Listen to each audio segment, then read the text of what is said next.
Buenas noches, profesora Laura Mirella y compañeros del curso. A continuación, les voy a hablar, primero sobre la importancia de la memoria histórica en los estudios sobre la paz.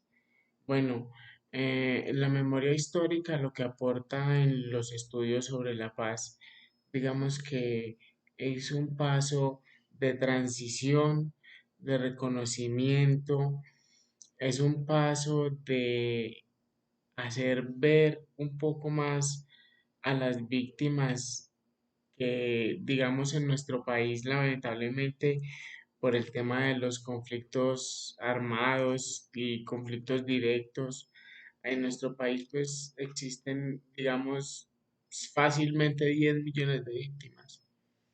Entonces, esta memoria histórica lo que está haciendo es, de parte del Estado, reconocer a estas víctimas, darles el valor que se merecen e incluso con proyectos que están haciendo actualmente, a algunas de las víctimas les reponen, digamos, no con cantidades muy grandes de dinero, pero les reponen, digamos, con una remuneración económica.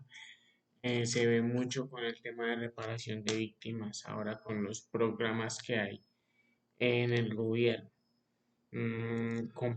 Bueno, con respecto a la importancia de la memoria histórica en los estudios sobre la paz, yo creo que, pues, este es mi punto de vista. Me parece que el país por ese lado ha estado tomando un buen camino y creo que también en medio de todos los vaivenes que hemos tenido en medio del conflicto armado, creo que el país va en pro a un desarrollo donde pues el conflicto está en decadencia, digamos, en tema de grupos constituidos, pero se ve mucho más la violencia directa por factores que más adelante creo que voy a tocar un poco diferente.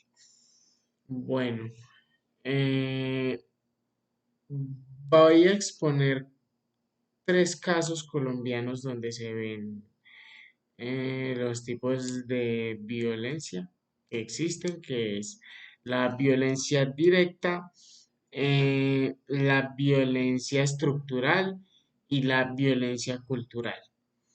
La violencia directa teóricamente es una reacción de odio y de negación, ¿sí? Como de querer tomar una propia determinación, pasar por encima de los demás y causar un daño. Pero la violencia directa se ve reflejada de muchas otras maneras. Por ejemplo, desde el punto de vista de la necesidad. Colombia es un país donde, por ejemplo, se ve en la calle millones, o por lo menos en la ciudad donde vivo, se ven cientos de drogadictos a toda hora tirados en las calles, eh, por ahí como desechables, comiendo de las basuras.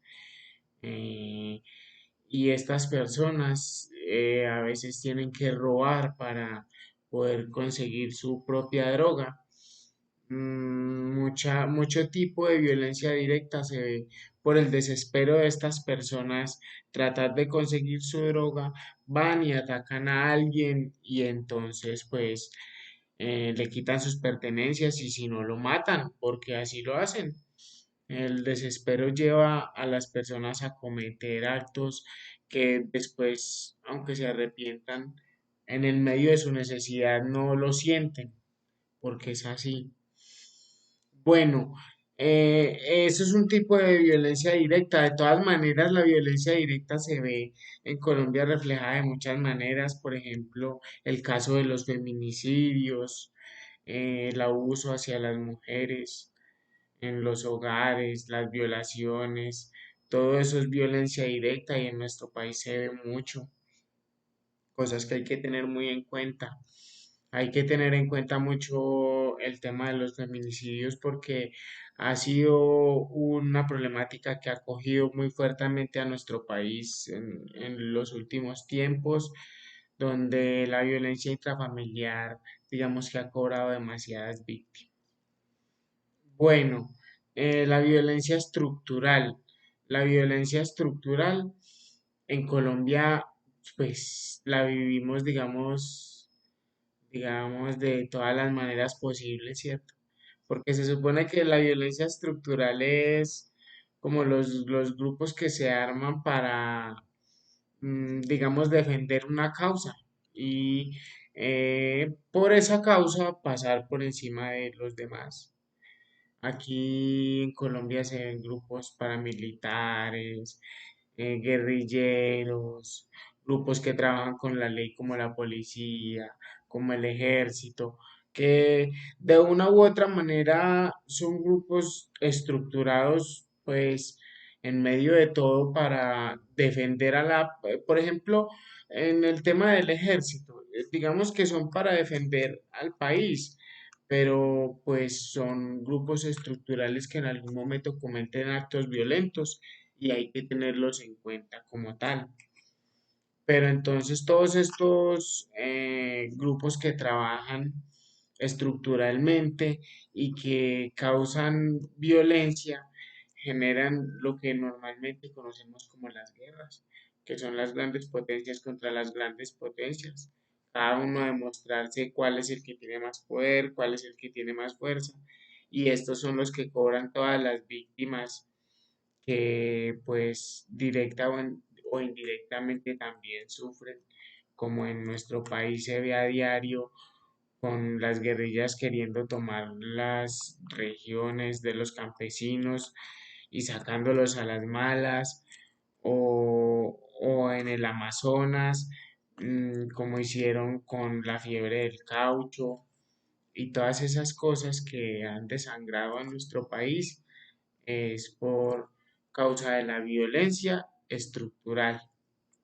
Bueno, y la violencia cultural, digamos que es el arraigo del conocimiento, el estímulo que lleva a las personas a causar la violencia.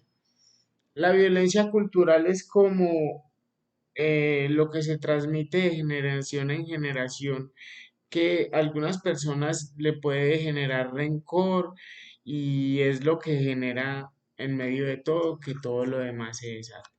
Recordemos que la violencia cultural desata la violencia estructural y la violencia directa, porque esta es la que trae a tela de juicio todo lo anteriormente nombrado. Que estén muy bien y tengan feliz noche.